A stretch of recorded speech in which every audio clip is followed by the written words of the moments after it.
All right, stocks and bonds struggling this week as investors turn their focus on jobs and third quarter earnings. We are about a week and a half away from the third quarter reporting season. Leading bond investor and DoubleLine Capital CEO and CIO Jeffrey Gundlach talked to me about investor sentiment declining. Watch. I want to ask you about investing in this environment because interest rates have cut into growth everywhere. We're about to see third quarter earnings season. I'm wondering if we're going to hear some of that slowdown talk in the guidance that we're going to get from executives. What are you expecting?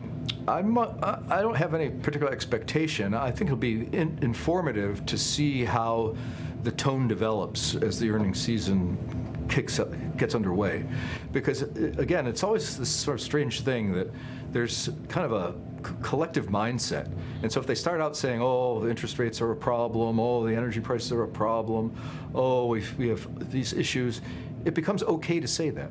And you don't get penalized for saying it.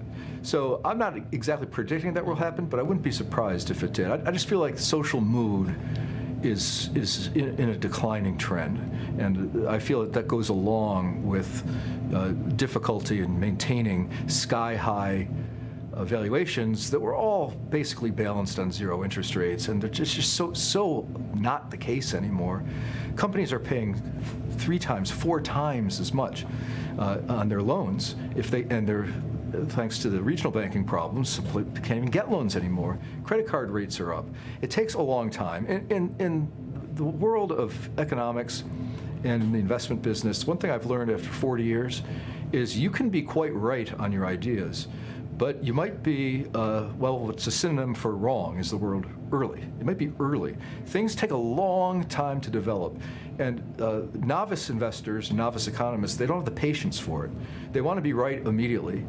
And if you're right immediately, that's gratifying. I've had a few cases where that has happened, but usually it takes longer than everybody thinks. The wheels grind fairly slowly, particularly when you think about the impact of the Fed's rate increases, because it takes time for them to work through the economy, particularly on the Treasury's interest expense on the federal debt, which is $33 trillion. You know, that works through over time because they still have a lot of borrowing that happened on 3-year debt, 5-year debt, 3+ years ago, and that's still sitting out there with 50 basis points or lower interest rates. That's going to be 5.5% as a base case, a 500 basis point increase. You do that long enough on $33 trillion, that's 1.7 trillion per year.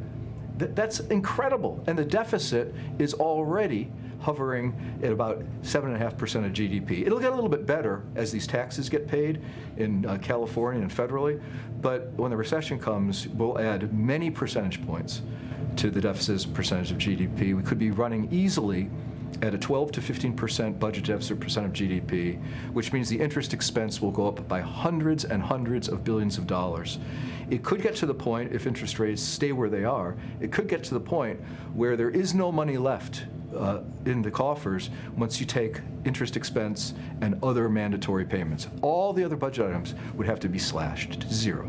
And that's something that will take longer than people think, but we're already now, you're coming on 2 years, year and a half fully into this process, and the Fed has sounded their resolve repeatedly and clearly that they are not going to honor the pivot desires of the stock market that were there in June and July, and so we have this big repricing. And with a recession, I think that it's going to be very, very difficult to hold PEs at this type of a level because, E will probably go down, and P may go down, but I just don't think you maintain the PE. I think that we're probably looking at economic slowdown in the first half of next year.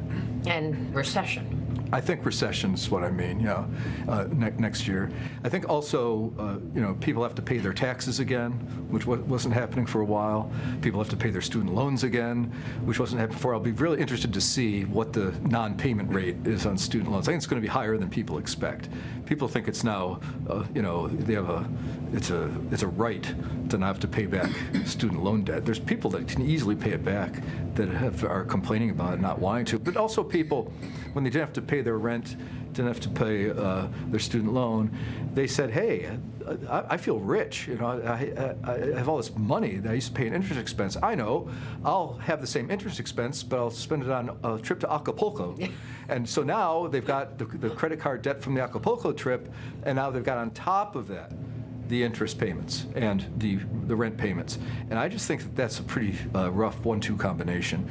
So between the repayment of taxes and the pumping up of debt repayment, no more free money until the next recession comes. But I think when the recession comes, I think we're going to go back to the same playbook. And I feel that layoffs are going to start coming, particularly at middle management positions, where the work from home Zoom meeting world gave a new prism through which to evaluate employee performance. I know because I'm a CEO and I have to do that sort of thing. And I noticed that a lot of people either were working a lot less or always worked a lot less than was assumed.